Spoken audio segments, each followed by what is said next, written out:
You can do it.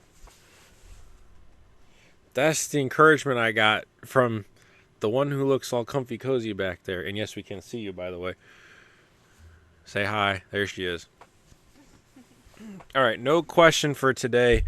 One, because I couldn't think of a good enough one to use, and two, because the golden calf takes up all of chapter 32 and the first 6 verses of chapter 33. So we have a little bit of reading to do for your Sunday morning.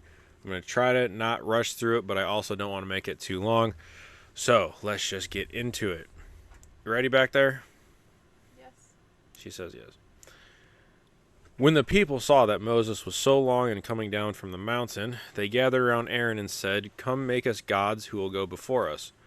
As for this fellow Moses who brought us up out of Egypt, we don't know what has happened to him." Aaron answered them, "Take off the gold earrings that your wives, your sons, and your daughters are wearing, and bring them to me." So all the people took off their earrings and brought them to Aaron. He took what they handed him and made it into an idol cast in the shape of a calf, fashioning it with a tool. Then they said, "These are your gods, Israel, who brought you up out of Egypt." When Aaron saw this, he built an altar in front of the calf and announced, "Tomorrow there will be a festival to the Lord." So the next day the people rose early and sacrificed burnt offerings and presented fellowship offerings. Afterward they sat down to eat and drink and got up to indulge in revelry. Then the Lord said to Moses, "Go down, because your people whom you brought up out of Egypt have become corrupt.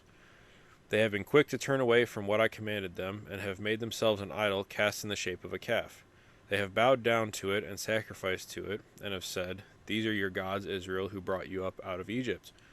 I have seen these people," the Lord said to Moses, "and they are a stiff-necked people. Now leave me alone, so that my anger may burn against them, and that I may destroy them. Then I will make you into a great nation." But Moses sought the favor of the Lord his God. "Lord," he said, "why should your anger burn against your people, whom you brought out of Egypt, with great power and a mighty hand? Why should the Egyptians say it was with evil intent that he brought them out, to kill them in the mountains, and to wipe them off the face of the earth? Turn from your fierce anger, relent, and do not bring disaster on your people.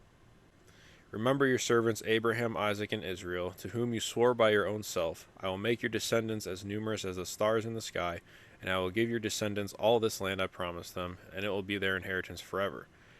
Then the Lord relented, and did not bring on his people the disaster he had threatened. Moses turned and went down the mountain with the 2 tablets of the covenant law in his hands. They were inscribed on both sides, front and back. Oh, I didn't know that. I didn't know that the tablets were inscribed on the back. I knew the front, but I wasn't sure about the back. Did you know that? No. She didn't know that either, so I feel good. The tablets were the work of God. The writing was the writing of God, engraved on the tablets.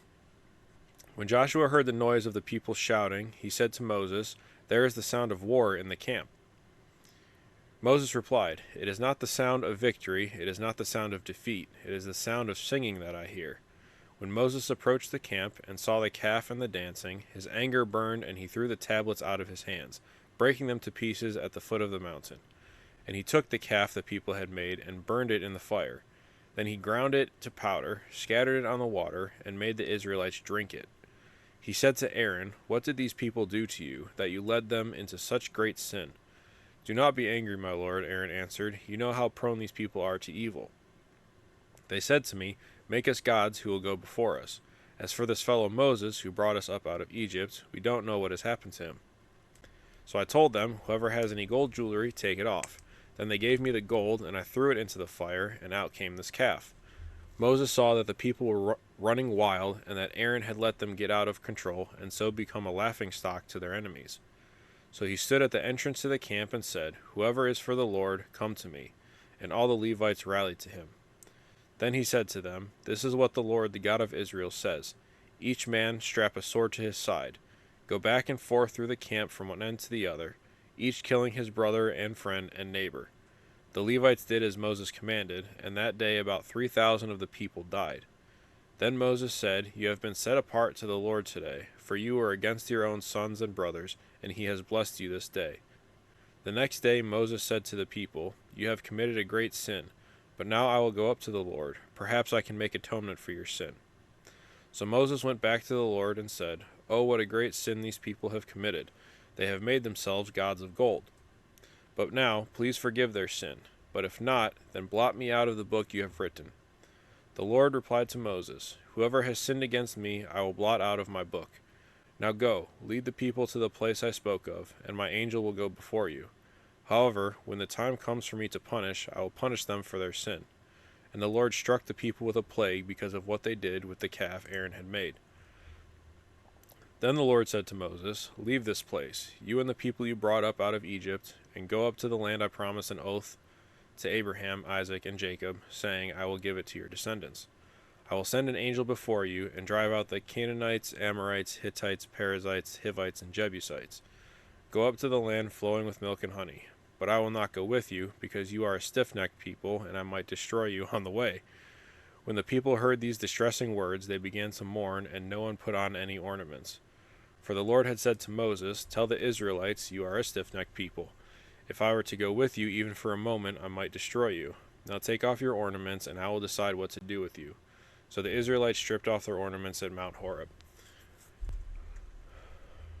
Let me go back and reread something, because I was a little confused.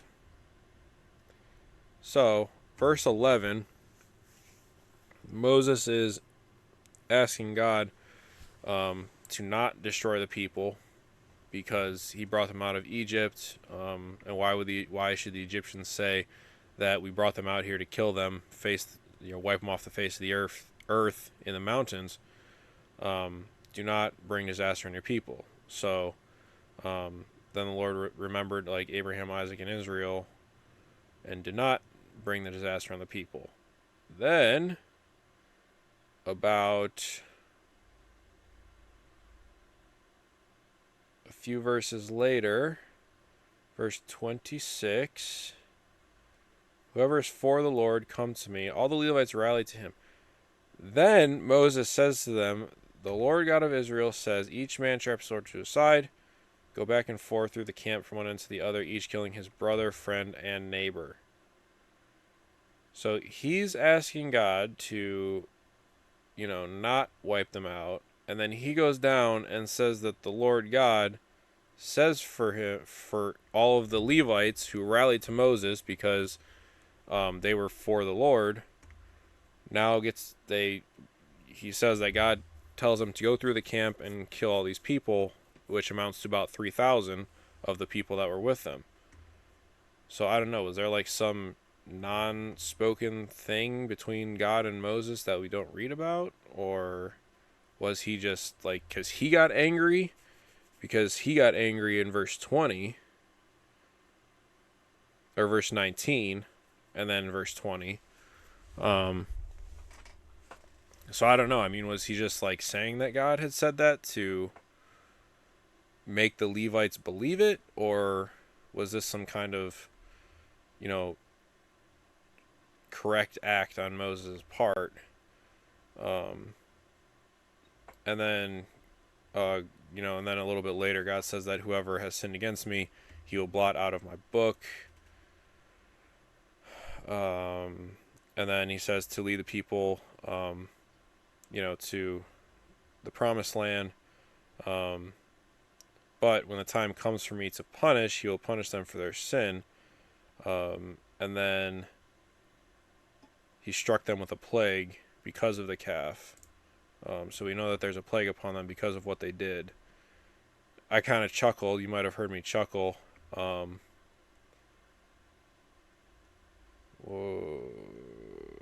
Verse 3 of chapter 33. But I will not go with you because you are a stiff-necked people and I might destroy you on the way. It flashed in my mind where it was kind of funny, where it's like almost an accident, like if you were some like big supreme power and a little like ant came up and like bit you on the finger and you're just like, oh, like a reflex. He's like, I might get so angry that I'll just destroy all of them on the way. So he said that he wasn't going to go with them. And then they stripped off their ornaments because of, they were mourning because God has, rightly said all this stuff about what they did.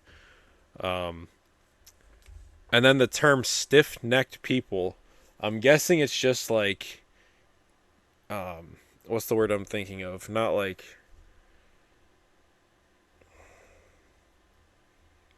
like thick-headed, maybe stubborn. You know, they're not learning. They literally just got saved. You know, 10 plagues in Egypt, all these miracles to get them to where they are now, and just because it took a couple weeks that Moses was up on the mountain, and they already are forgetting all of that and building a golden calf to worship instead of, you know, God who just literally split a sea in half, as well as all of the other things that he did. So, you know, a little bit of like, shouldn't have done that. So yeah, so that's the golden calf. I believe that was the actual. So you don't actually see the golden calf in the movie. Going back to the Prince of Egypt movie, the very end of the movie, after they, you know, go through the sea and the Egyptians are drowned. You see like Miriam and Moses start singing. Not, I don't believe it's the same song as what was in the Bible earlier in Exodus, but they do sing a song in the movie. And then the very last scene, you see Moses like walking down with the 2 tablets. But you don't see like anything with the golden calf or him getting angry. So I don't know if it's, you know, if it's just like trying to end on a good note, or, you know, what they were trying to do with the whole like Hollywoodized of the movie.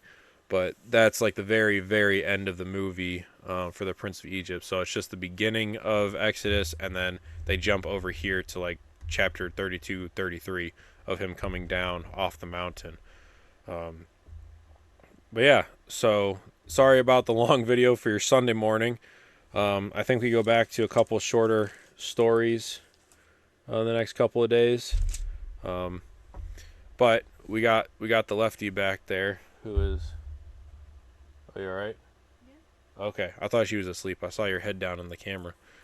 Yeah, she'll be leaving tonight, but then she'll be back on Friday, and she'll be here for like over a week. So you'll probably see her in a few more videos in the upcoming week and a half. So look forward to, you know, her tiny little face back there, laughing at me all the way. All right. Enjoy your morning. We have some confirmations today at our church service, and then we're going to one of the girls who's getting confirmed invited us to her confirmation party. So that's what we're doing today before she heads back to Pennsylvania. And I think that's it. Anything you want to add, Lefty? I don't think so. She doesn't think so. All right. I guess nothing left to say except for, 13 minutes. I think that's a new record. 13-minute video. All right. Well, hopefully tomorrow's will be shorter, and we'll see you then.